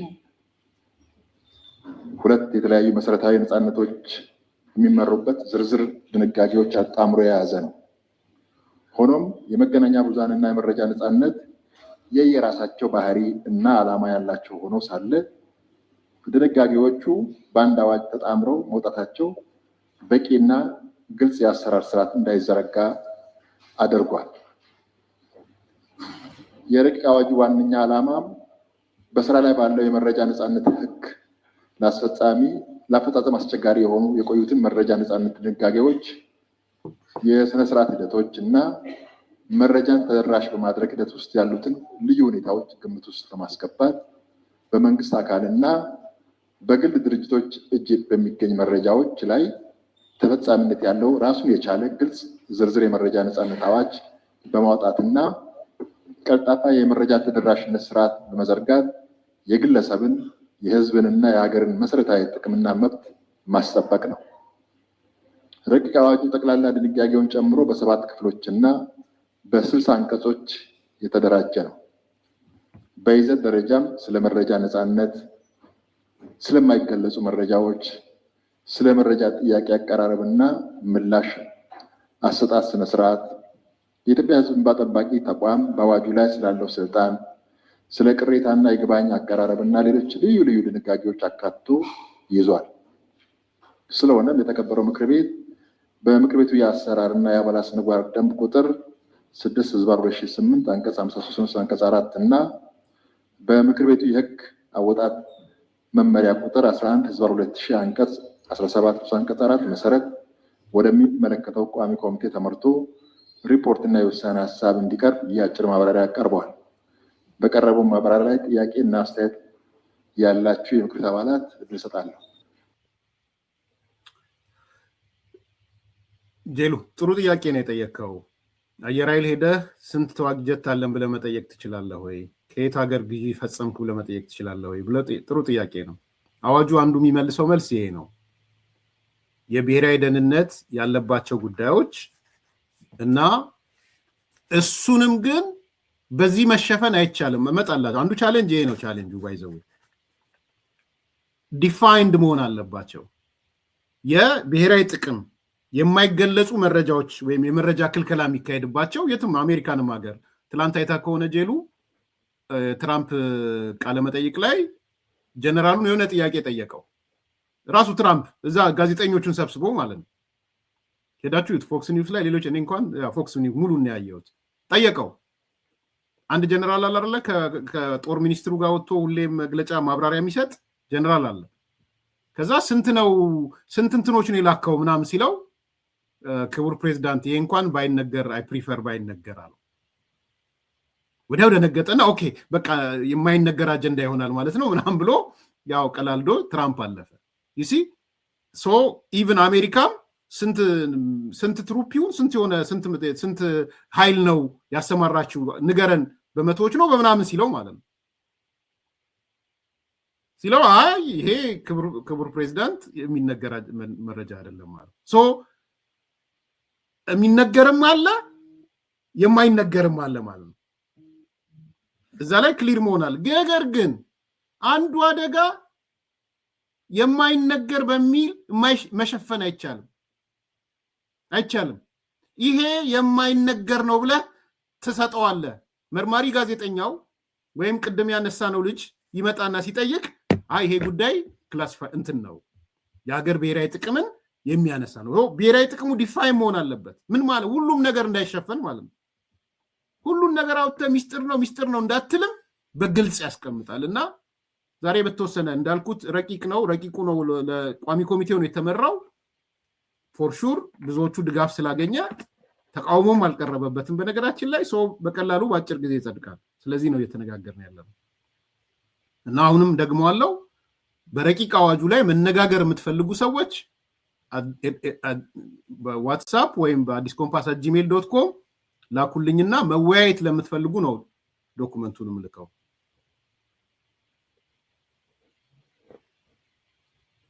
አንቀጽ 19 ላይ ዓለም አቀፍ ግንኙነት መረጃ እንዲሰጥ የተጠየቀ መረጃ የሀገሪቱ እና የዓለም አቀፍ ግንኙነት ሊጎዳ የሚችል ከሆነ የመረጃው ጥያቄ ውድቅ የሚሆንበት አግባብ አለ ወይም ተቀምጧል እዚህ ላይ። ነገር ግን በተሳሳተ መልክ በተሳሳተ ሁኔታ የሚወጡ መረጃዎች በተለይ ዓለም አቀፍ ተቋማት፣ ኤምባሲዎች የሚያወጣቸው የተሳሳተ መረጃዎች አሉ። ይሄን ተቋማት ተከታትለው አግባብ የሆነ መልስ መስጠት መቻል አለባቸው። አሁን የምናየው ኤምባሲዎች፣ ዓለም አቀፍ ተቋማት ምንም በሌለበት ሁኔታ አገር ተቃጠለ፣ ጦርነት እየተካሄደ ነው፣ ዜጎች ወደዛ አትሂዱ የሚል የተሳሳተ መረጃዎች የሚወጣሉ። ከጤና ጋር ብናይ የቀነጨረ ህፃናት የተሳሳቱ መረጃዎች ከግብርና ጋር ከድህነት ጋር ከምግብ ረሃብ ጋር በተያያዘ የተሳሳቱ ሀገሪቱ በቀጣይነት ወይም በትክክል እየሄደችበት ባለ ሁኔታ በተሳሳተ መረጃ የሚያወጣቸው መረጃዎች አሉ። ይሄን እንዴት ነው የምንከላከለው የሚለው ነገር ተቋማት ተከታትለው መልስ መስጠት አለበት። ይሄ በግልጽ አዋጁ ላይ ቢቀመጥ ጠቀሜታ ይኖረዋል ብዬ አስባለሁ። አንቀጽ 31 ቁጥር ንዑስ 5 ላይ ለመረጃ ጠያቂው የሚሰጥ ማንኛውም መረጃ በይዘትም ሆነ በቅርጽ እውነተኛና ትክክለኛ ነው ተብሎ ይገመታል። መረጃው ጠያቂው የተሰጠውን መረጃ መሰረት በማድረግ ሊጠቀምበት ይችላል ይላል። የተሳሳተ መረጃ የሚሰጡ ተቋማት ካሉ ምንድን ነው የሚደረጉት የሚለው ነገር አዋጁ ላይ አልተመለከተም። ምክንያቱም የምናየው ነገር ነው። በየመስሪያ ቤቱ ተሰግስገው ዜጎች እና ሀገርን የሚጎዱ የሚያሰራጩ በመንግስቱ የተሰገሰጉ ሰዎች አሉ። እንዴት ነው ተጠያቂ ሊሆን የሚችሉት የሚለው ነገር የለም። ራሳቸው አውቀው ተሳስተው ህዝብን የሚያሳስቱ ሀገርን የሚጎዱ አካላት ስላሉ እንዴት ነው የሚጠየቁት የሚለው ነገር አዋጁ ላይ መካተት መቻል አለበት። የመጨረሻ አስተያየቴ አንቀጽ 51 ላይ አስተዳደራዊ እርምጃ ነው። ዋና እንባ ጠባቂ የመረጃ አፈጻጸም የታዩ ክፍተቶች መሰረት በማድረግ የሚወስዳቸው እርምጃዎች በየደረጃው እርምጃ መውሰድ ይችላል የሚል ተቀምጧል። የጽሁፍ ሊሆን ይችላል። ልዩ ሪፖርት ተጠያቂነቱ የምክር ቤት ስለሆነ የህዝብ እንባ ጠባቂ ተቋም ልዩ ሪፖርት ሊያቀርብ ይችላል ይላል። በመገናኛ ብዙሃን ማጋለጥ ይላል። 3 ነገሮች ተቀምጧል። እነዚህ 3ቱም የተለመዱ አሰራሮች ናቸው። ጠበቅ የሆነ እርምጃ እንዲወሰድ በወንጀል በቅጣት እነዚህ የተሳሳቱ መረጃዎች የሚያቀርቡ አካላት በምን አይነት መልኩ ነው ሊስተናገዱ የሚችለው ነገር የሚለው ጠበቅ ተደርጎ ነው። እነዚህ 3 የተቀመጡት በቂ አይደሉም። በመገናኛ ብዙሃን ማጋለጥ የሚለው ሼም ኤንድ ኔሚንግ ተለማምደነዋል። ይሄ ብዙም ለውጥ እያሳየን አይደለም። ባጠፋው ልክ ተጠያቂ የሚሆንበት የአስተዳደራዊ እርምጃ እና የወንጀል ስነስርዓት ህግ በሚያካትት መልኩ ጠበቅ ተደርጎ በዚህ አዋጅ መቀመጥ መቻል አለበት የሚል አስተያየት አለኝ። አመሰግናለሁ። በረቂቅ አዋጁ ላይ እንግዲህ ይሄ አንዱ የተነሱት ጥያቄዎች ከግምት እንድትከቱ ነው። ረቂቁ ወደ ዋና ሲሄድ ማለት ነው። አሁን ደግሞ ዶክተር ደሳለኝ ጫኔ ምናልባት ለመጀመሪያ ጊዜ ሲስማማ ያየሁት መሰለኝ። ጥሩም ስለሆነ ልክ ነው፣ እንደዚህ ነው የሚገባው። ባይዘዌ ፓርላማ የሚያስፈልገውም ለዛ ነው። አንዱ ታሪክ ነው የሚሆነው። ይሄ ታሪክ የመረጃ ነፃነት ከ2000 የወጣው በኋላ ለ18 ዓመት በኋላ የወጣውን ነገር አባል ሆነ ድጋፍ ሰጥተ የሄድክበት ታሪክ ይሆናል ማለት ነው። ነገ ከነገ ወዲያ ጋዜጠኞች ሲጠይቁ እኔ እኮ ባለውበት እጄን አውጥቼ አጽድቄላችኋለሁ። ጋዜጠኞች የሆነ መስሪያ ቤት ሄደው ለአንድ መስሪያ ቤት ወሳኝ ጥያቄ ጠይቀው ኃላፊያቸው ባይነግራቸው በ30 ቀን ውስጥ ለበላይ ኃላፊው የበላይ ኃላፊው መልስ ይሰጣል። ካልሰጠ ኦምቡድስማን ይከሰዋል። የዚህ አካል ሆኛለሁ ብለህ የምትናገርበት ነው። ይህን ነው ኢትዮጵያ ኢንሳይደር። በዚህ አጋጣሚ አመሰግናለሁ ቪዲዮውን ከሱ ስለወሰድኩኝ። ያለኝን ሐሳብ ለመግለጽ የመረጃ ነፃነት ረቂቅ አዋጁ ጥሩ ጥንካሬዎች ያየሁባቸዋሉ በድራፍት አዋጁ ላይ። ከነዚህም መካከል አዋጁ በመንግስት አካላት ላይ ብቻ ሳይሆን ከህዝብ ጋር የተያያዙ ተግባራትን የሚያከናውኑ የግል ድርጅቶችም ላይ ተፈጻሚ እንዲሆን መደረጉ እሱ ጥሩ ነው። ምክንያቱም ህዝብ መንግስት ላይ ብቻ ሳይሆን ኢንተረስት ያለው የግል ድርጅቶችም ሆኖ በርካታ ቬስትድ ኢንተረስት ያለባቸው ድርጅቶችም እንዲሁ ትራንስፓረንት እንዲሆኑ ማስገደድ መታቀዱ እሱ አንደኛው ጥንካሬው ነው። ሌላው መረጃን የመከልከል መብት የሚኖረው መረጃውን በመግለጽ የሚመጣው ጉዳት ከመግለጹ የከፋ ሲሆን እንዲሆን መደረጉም እሱም ጥንካሬው ነው ብዬ አስባለሁ። ምክንያቱም ብዙ ጊዜ የመረጃው መገለጽ ጠቀሜታውና ጉዳቱ ሳይመዘን በድፍን የህዝብ ኢንተረስትን ለመጠበቅ በሚል ሰበብ መረጃ የመከልከል አዝማሚያ ስለነበር እሱም ላይ ገደብ መደረጉ በጎ ነገሩ ነው ብዬ አስባለሁ። ሌላው የመንግስት አካላት በየዓመቱ በራሳቸው ተነሳሽነት ዝርዝር መረጃዎችን ለህዝብ ይፋ እንዲያደርጉ መደንገጉም ጥሩ ነው እና መጨረሻ ላይ መጻፍና ማንበብ ለማይችሉ ሰዎች በቃል ጥያቄ ብቻ እንዲሰጥ መደረጉ አርሶ አደሩን ጨምሮ ማንኛውም መረጃ የሚፈልግ ነገር ግን ማንበብና መጻፍ ማይችል ሰው በነፃ ያለ ክፍያ በቃል ጥያቄ ብቻ ጠይቀው መረጃ የማግኘት ነገር መደንገጉ በጥንካሬ አይቻቸዋለሁ። ነገር ግን 1፣ 2፣ 3 አንቀጾች ላይ ቢሻሻሉ የሚመራለት ቋሚ ኮሚቴ በዝርዝር ቢያቸው ብዬ ማስባቸው ነጥቦች አሉ። አንደኛው አንቀጽ 18 ነው። አንቀጽ 18 የብሔራዊ ደህንነት ገደቦችን በአዋጁ በግልጽ ተተርጉመዋል ብዬ አላስብም። ስለዚህ በአግባቡ ትርጉማቸው ቢካተት የጠላቶች ወይም የአመፀኞች እንቅስቃሴ በሚል የቀረበ ትርጓሜ አለ። እሱ ለሰፊ ትርጓሜ እንዳይገለጥ በደንብ በተብራራ መንገድ ትርጉሙ ሊቀመጥለት ይገባል ብዬ አስባለሁ። አብሮ ማይገለጽ ከብሔራዊ ደህንነት ጋር ተያይዞ ማይገለጽ ጉዳይ ካለ ስፔሲፊክ በብሔራዊ ደህንነት ተቋማቶቻችን ላይ የሚያደርሰው ጉዳት በይፋ መኖር መረጋገጥ የሚያስችል ድንጋጌ መካተት አለበት ብዬ አስባለሁ።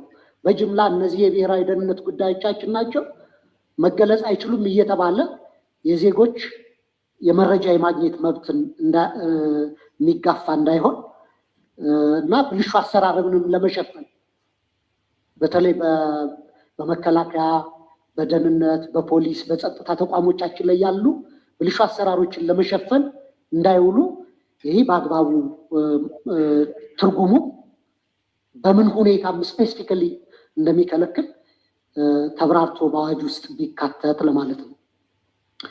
ሁለተኛ ስለ ወጪ በረቂቅ አዋጁ ላይ መረጃውን ለማግኘት በዝቅተኛ ወጪ መቅረብ እንዳለበት ለጠያቂው አካል ይገልጻል። ነገር ግን ዝቅተኛ ወጪ እንደ ሳይቆራረጥ ሙሉ እንድትሰሙት ስለፈለኩ ነው። እንግዲህ ዋናው ክሪቲካል ተቃዋሚ ዶክተር ደሳለኝ ጫኔ ነው። ዶክተር ደሳለኝ ጫኔ በዚህ ልክ ነው እየደገፈው ያለው። እኔ ዶክተር ደሳለኝ ስለደገፈው ስላልደገፈው አይደለም። ጥያቄ ያነሳባቸው ነገሮች ወሳኝ ጥያቄዎች ናቸው። ባይዘው ምንድነው የማይሰጥ መረጃና የሚሰጥ ምንድነው? በደንብ ዲፋይን ይሁን። ጥሩ ነጥብ ነው። ለምሳሌ ብድግ ብለህ ሄደህ የኢትዮጵያ መከላከያ ቁጥሩ ስንት ነው? የኢትዮጵያ መከላከያ ዲፕሎይ ያደረገው በምስራቅ ስንት ነው? በምዕራብ ስንት ነው? በናም ልትለል ጠይቅ አትችልም። አይሆንም። ይሄ የሀገርን ደህንነት አደጋ ውስጥ ይከታል። ወይም ደግሞ በደህንነት መስሪያ ቤት ውስጥ ያለ ከሆነ እንቅስቃሴ የተደረገበት ነገር ካለና ያ በጥብቅ ሚስጥር እየተፈጸመ ያለ ነገር አንተ ደርሰህበት ሊሆን ይችላል። ሄደህ ብትጠይቅ ውጤቱ እስኪገለጽ ድረስ ልትከለከል ትችላለህ። የብሔራዊ ደህንነት ለምሳሌ ሽብርተኞች ሊሆን ይችላል። ያ የህዝብ ደህንነት ላይ አደጋ የሚጥል በተለይ የህዝብና የሀገር ደህንነት ላይ አደጋ የሚጥል የባለስልጣኑን አይደለም፣ በፍጹም የባለስልጣኑን አይደለም። የህዝብ ደህንነት፣ የሀገር ደህንነት አነብላችኋለሁ አዋጁ ላይ። ስለዚህ በጣም የተቆጠሩ ጉዳዮች ናቸው የሚሆኑት። በጣም የተቆጠሩ ህዝብን አደጋ ላይ ሊጥሉ የሚችሉ ተብለው የሚመዘኑ ማለት ነው። ከዛ ውጪ ግን የተጠየቀውም አካል መስጠት አለበት። ካልሰጠ ጥያቄውን ለበላይ ኃላፊ አቅርቦ የበላይ ኃላፊው መስጠት አለበት። ካልሰጠ መርማሪ ጋዜጠኛም ይሁን እንደነ ቅድም እንዳነሳናቸው እንደ በሪሳ አይነት ሰዎች ይሁኑ ኦብዲስማን ሄደው ያስገድዳል ኦብዲስማን መረጃውን እንዲሰጡ። ይሄ እኮ ሚዲያውን የመረጃ ፍሰቱን እኮ በጣም ነው እኮ የሚያሰፋው። እንደዚህ አይነት ትግል እኮ ነው የሚያስፈልገው። ከምሬን ነው የምላችሁ። እኔ ይሄ ትልቅ ጉዳይ ነው። በፊት የነበረው የ2000 ሁለቱን አንድ ላይ ነበር ኮምባይን ያደረገው የመረጃ ነፃነትና የመረጃ የመስጠትን ማለት ነው። ሁለቱ ነው ኮምባይን የሆኑት። በነገራችን የሀሳብ የመግለጽ ነፃነት በአንድ በኩል መረጃ የመጠየቅና የማግኘት። አሁን የወጣው መረጃ የመጠየቅና የማግኘት ነፃነት ነው አሁን የወጣው። ሰዎች መረጃ ጠይቀው የማግኘት መብታቸው ማለት ነው። ዝም ብለህ ሚስጥር እያልክ አልሰጥም መረጃ እያልክ መኖር አትችልም። እና ይሄ እውነቴን ነው በጣም በጣም አፕሪሼት ልታደርጉት የሚገባ ነው። ለእኔ እንደ አንድ ኮሚትመንት ከመንግስት አንጻር ትራንስፓረንት ለመሆን ተጠያቂነት ለማምጣት ተፈልጓል ማለት ነው። እኔ የምፈልገው ደግሞ እሱም ነው። ኤካ ሚዲያ እያገዛችሁ ነው። ቴንክ ዩ። አዋጁን ዲቴል ሌላ ጊዜ እመጣበታለሁ ብዬ ነው። አዋጁ መረጃ የመስጠት ግዴታ ያለበት መኮንን ጥያቄዎችን ውድቅ ካደረገ ከ30 ቀናት ውስጥ ለዚያ መስሪያ ቤት የበላይ ኃላፊ የቅሬታ ደብዳቤ ያስገባል። ኃላፊው በ10 ቀናት ውስጥ ውሳኔ የመስጠት ግዴታ አለበት። በ10 ቀናት ካልሰጠ ወደ ኦምቡድስማን ይሄዳል ማለት ነው። ለምሳሌ ኢትዮጵያ ውስጥ ያሉ ሚዲያዎች ንገሩኝ።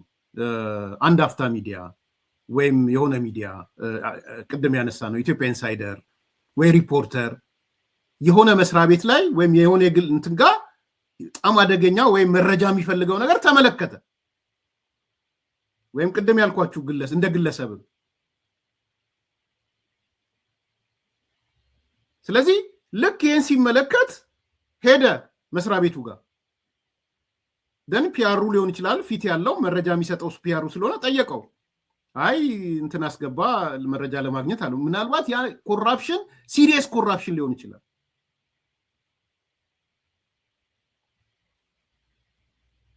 ከዛ በኋላ 30 ቀን ይጠብቅና ያንን መረጃ ካልሰጠው ለዛ መስሪያ ቤት የበላይ ኃላፊ ይሄው ጠይቄ ነበረ በደብዳቤ ይሄው ጠይቄ ነበረ መልስ አልሰጠኝም የበላይ ኃላፊ ስጠኝ ይለዋል። 10 ቀን ይጠብቅና የበላይ ኃላፊው እምቢ ካለው ወደ እንባ ጠባቂ ይሄዳል። ይሄ ለባለስልጣናትን የሚያንጠረጥር ነው። በነገራችን ባለስልጣናትን ምክንያቱም ሁሉም ዜጋ ያገባኛል የሚል ዜጋ እንደ በሪሳ አይነት ሰዎች መግባት ይችላሉ። ኔሰሰርሊ የአውቶራይዝድ የሆነ ሚዲያ ላይጠበቅብህ ይችላል እንደ ዜጋ። አሁን ይሄ ልጅ ያሳስበኛል ብሎ ነው አይደለ? እነ ሰይፉ ማን ነው ሰይፉ ሶሪ እነ ማን ነው አርቲስቱ ሰራዊት ፍቅሬ እነ ሰለሞን ጋር ምንድነው አሳስበኛል ብሎ ጠየቃቸው። አንድ መንሱር የሚባለውን ጠየቀው።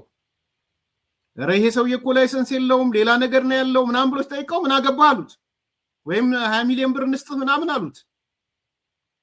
ኦኬ ኖ ግን አሁን መብት አለው ሄዶ ጋር ድርጅቱ ጋር አሁን ምን አለው መሰለህ? ምክንያቱም አዲሱ አዋጅ የግል ድርጅቶችንም ስለጨመረ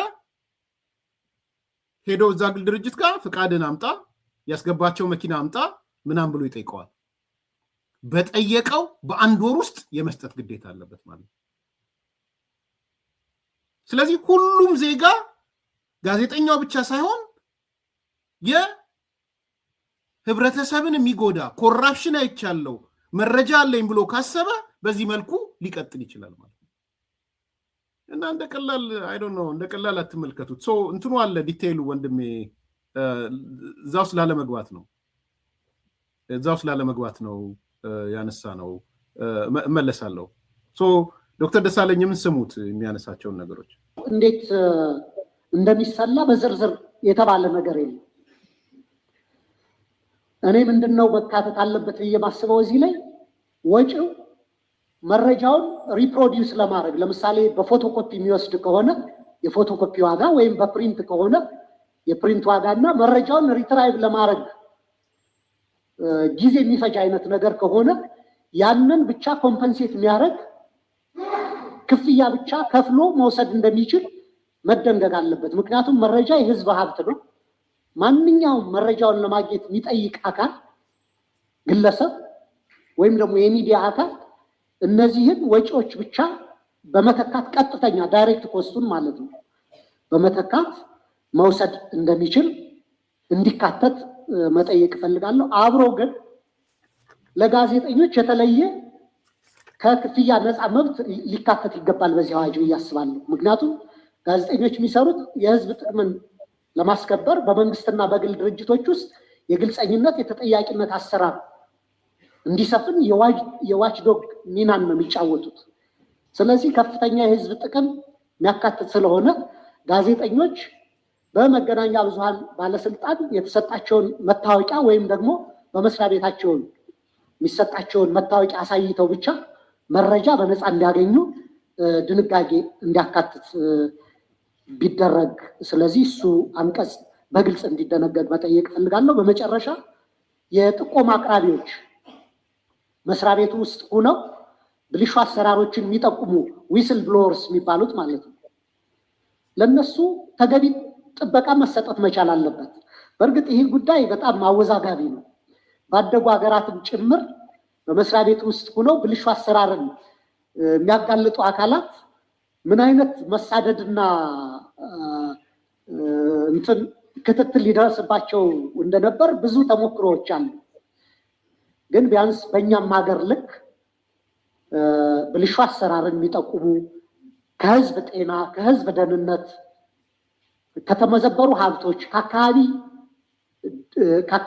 ደህንነት ጋር የሚያያዙ ጉዳዮችን የሚጠቁሙ የመስሪያ ቤቱ ሰራተኞች ከመስሪያ ቤቱ ከመባረርና ከዛቻ ከእንግልት ፕሮቴክት የሚያደርጋቸውን ድንጋጌ መደንገግ የመረጃ ነፃነትን አዋጅ የተሟላ ስለሚያደርገው ይህ ድንጋጌ በግልጽ ሊካተት ለማለት ነው።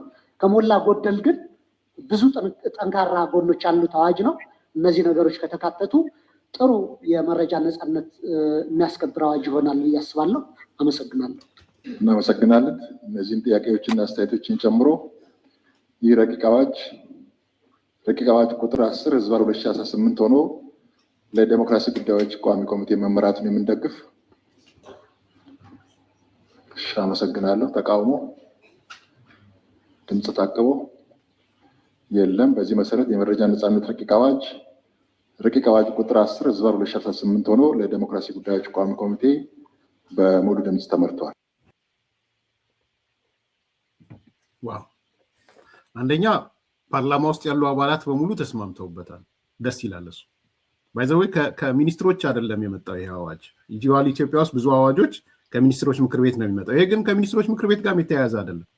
አይታችሁ ከሆነ አዋጁ ማብራሪያ የተወሰነ እንትን ሲያነሳ የነበረው አፈጉባኤው። ስለዚህ ኢንዲፔንደንት ኦፍ የአስፈጻሚው አካል ነው። እሱ ትልቅ ነገር ነው። ግልጽ እንድትሆኑ ከሚኒስትሮች ምክር ቤት የመጣ አይደለም።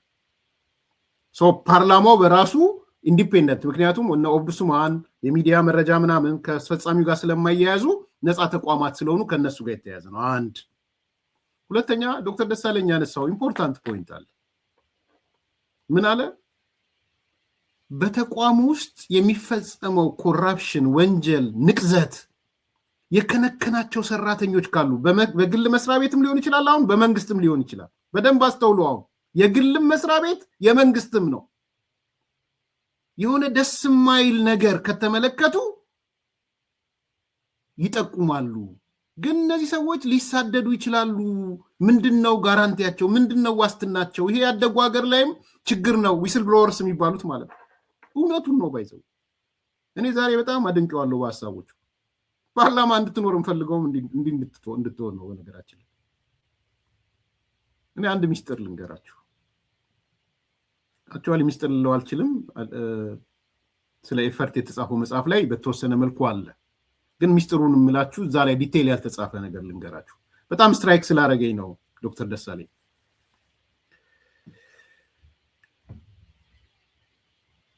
ህወሓት ከነዚህ ከሚቴክ ጋር ሆኖ ሚቴክ ማለት የጀነራል ክንፈ ህወሓት ኤፈርት ይሆኑና ምን ያደርጋሉ? በደንብ ስሙ። ጥሩ መረጃ ጥሩ እንትን ስለሆነ የውሃ ስራዎች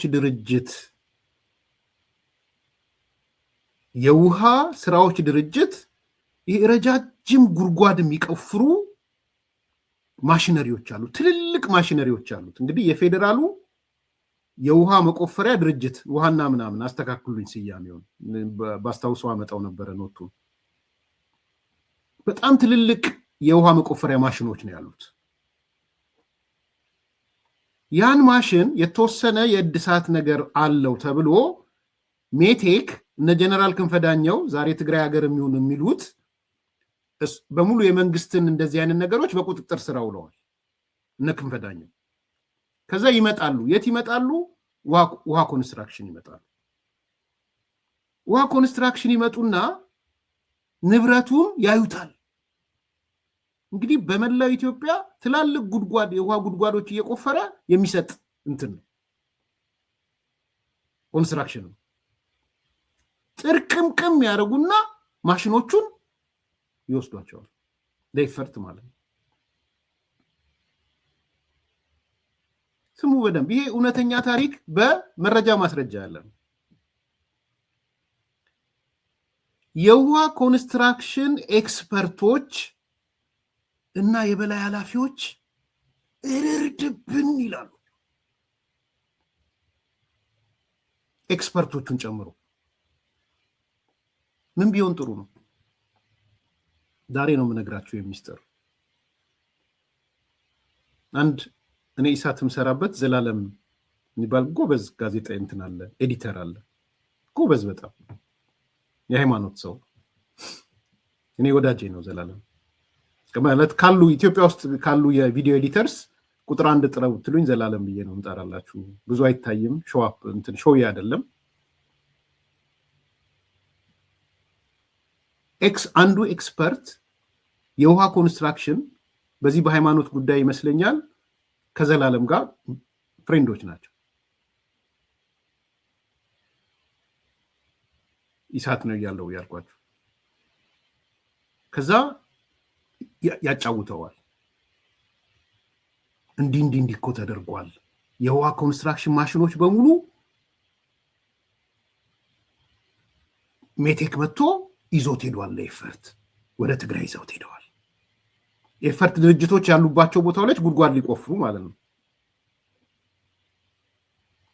እና እኔ ዶክመንቶቹን ይዤ መጥቻ ከበላይ ኃላፊ ጋር ተነጋግሬ ዶክመንቱን ይዤ መጥቻለሁ። 200 ገጽ ነው ባይዘው። ከዛ ዘላለም ምን ይለዋል? ይሄ ነገር ከኤርሚያስ ውጪ ከማንም ጋር እንነጋገርም ይዘውና ይለዋል። ከዛ ኤርሚያስ ፈልጋለሁ ምንድነው ስለው እንደዚህ አሁን የነገርኳችሁን ስቶሪ ነገር ነው። ልጁ ይምጣል ነው ጥሎ መጣ። ወደ አሜሪካ መጣ። ሲመጣ ከነ ዶክመንቱ ነው የመጣ፣ ከነ መረጃው ከነ ማስረጃው። ከበላይ ኃላፊው ጋር ተነጋግሮ ይመስለኛል። በኋላ ከወሬው ሰማሁት። ያ ሁሉ ማሽን ዘርፈው ነው የወሰዱት። ለኤፈርት ነው፣ ለትግራይ አይደለም። እንዳትሉ ለዚህ ለህይወት ሜካናይዜሽን ለምናምን ለሚባሉት ነው የሚቆፍረው። 200 ገጽ ሰጥ እዛውኝ ነው ቢያጋልጥ ሊታሰር ነው፣ ሊገደል ነው። የበላይ ኃላፊው ተናዷል። ምን ማድረግ ይችላል?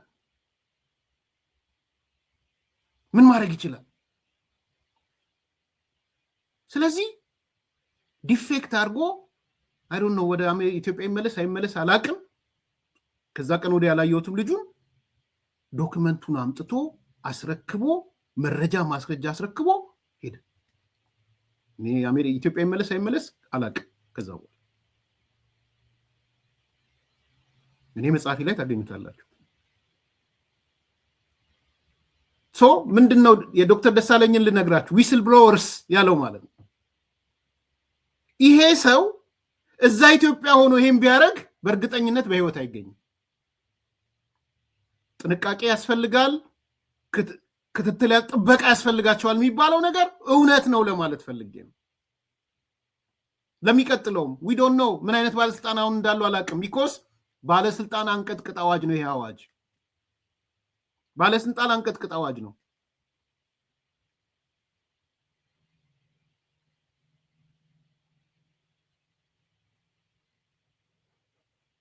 ጉዳቸው ሲወጣ ህዝብ ልታባላ ምናምን ይላል። ጉድህን ስማ ቁጭ በልና ይልቅንስ ይሄ ነው እውነቱ። ስለዚህ ዛሬም ያለ ባለስልጣን ጤነኛ ያልሆነ ባለስልጣን ማአት እንዳላቃለው አለ። እውነት ነው። ኮራፕት ሲያደርግም ይውላል። ዛሬ ግን መረጃ በዚህ አዋጅ መሰረት የመስጠት ግዴታ ሊኖርበት ነው። ግን የሚሰጠው ሰው ጥበቃ ያስፈልገዋል፣ ከለላ ያስፈልገዋል። ብዙ ምሳሌዎች አሉ። ደፋሮች ነበሩ። ለምሳሌ እኔ ሁሌ የማረሳው እንደነ ሱሊማን እንደደፉ አይነት ደግሞ አምባሳደር ሱሊማን የመጨረሻ ደፋሮች አሉ። እንደሱ አይነት የመጨረሻ ደፋር ሱሊማን እንደደፈው ምንድነው ያደረገው? ጅቡቲ ሲሄድ አየ ሲያይለካ እነ ሜቴክ እነ ጀነራል ክንፈዳኛው መርከብ ሁሉ ሸጠዋል። የሱሊማን ዶክመንት ቃል በቃል አለ እጃችን ላይ። በነገራችን ላይ እሱ የመጣበትን መንገድ ደግሞ ሌላ ጊዜ ያጫውታቸዋል። እንደዛ አይነት ደፋሮች አሉ እንደ ሱሊማን አምባሳደር። ምናልባት ፖለቲካሊ የመጣ ይምጣ ብሎ ሊሆን ይችላል። ግን ሲቪል ሰርቫንቱ ከስራ ብባረርስ ብታሰርስ ብገደልስ ብሎ ያስባል። የመንግስት ከለላ ያስፈልጋል ማለት ነው፣ ግድ ነው። ይሄ አንድ ኢምፖርታንት ፖይንት ነው። ስለዚህ ዛሬ የወጣው አዋጅ በመንግስት ተቋማትም በግል ተቋማት ላይም ከዚህ በኋላ መረጃ መደበቅ አልሰጥም ማለት አትችሉም።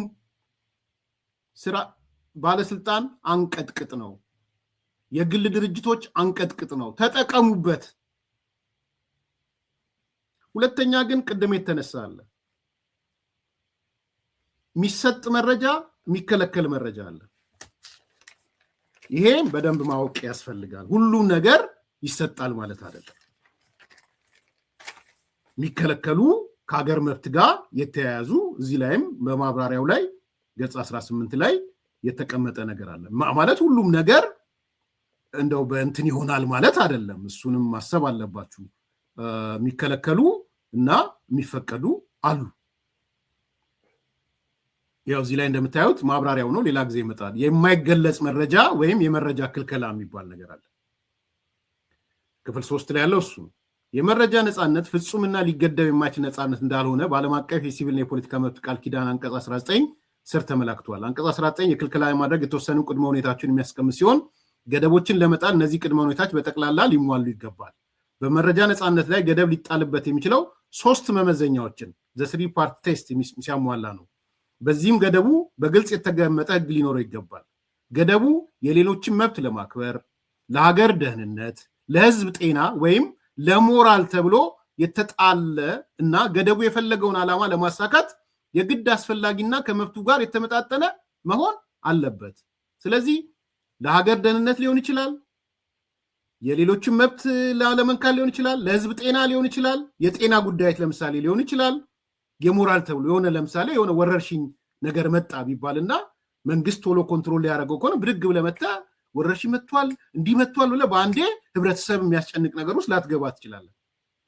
ስለዚህ የሆኑ ነገሮች የሚጣሉ ገደብ የሚጣልባቸው ነገሮች አሉ። ዲቴይሉን እንመጣለን። ዛሬ እኔ የፈለኩት this is a good news። እኔ ሰላማዊ ትግል ስል እንዲህ አይነት ሰላማዊ ትግሎችን ነው ማስበው።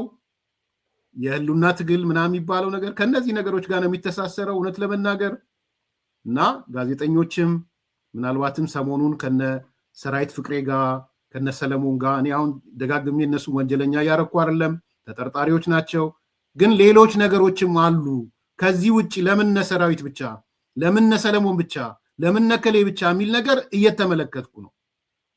ስለዚህ ቅድም ያነሳ ነው እንደነበሪስ አይነት ሰዎች ሌሎቻችሁም አሁን ነፃ ናችሁ። ይሄ አዋጅ ፎር ሹር በ2 ሳምንት ውስጥ ይጸድቃል ብዬ አስባለሁ።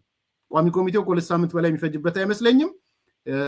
ስትጠሩ ግቡ ፋይናላይዝድ ሆኖ ከ2 ሳምንት በኋላ አዋጅ ሆኖ ሲመጣ አይ ቲንክ የኢትዮጵያ ዲሞክራሲ፣ የሀሳብ ነፃነት፣ የመረጃ የማግኘት ነፃነት በተወሰነ መልኩ ከፍ ብሎ እንዲሄድ ያደርጋል ብዬ ነው ማምነው። አይ ቲንክ እኔ ዛሬ በዚህ ባቆም ደስ ይለኛል። ስለ ታደሰ ወረደ ነገ እመጣለሁ። በጣም በከፍታ ላይ በርሬ በዝቅታ ውስጥ አልሄድም እና ትልቅ ነገር ነው ይሄ። ኢንጆይ አርጉት። ጥያቄ አስተያየት ካላችሁ addiscompass@gmail.com ላይ ላኩልን። በመወያየት ለምትፈልጉ ዶክመንቱን እልክላችኋለሁ። አዋጁን ካላገኛችሁ ከሱ ላይ አርገን እንነጋገራለን። አንተነንም ይዤው እመጣለሁ። ስለሚያውቀው ውስጠ ሚስጥሩን ለምን እንደቆየ 18 17 ዓመት ሙሉ ለምን እንደዘገየም ስለሚያውቅ ይዤላችሁ እመጣለሁ። መልካም ቀን።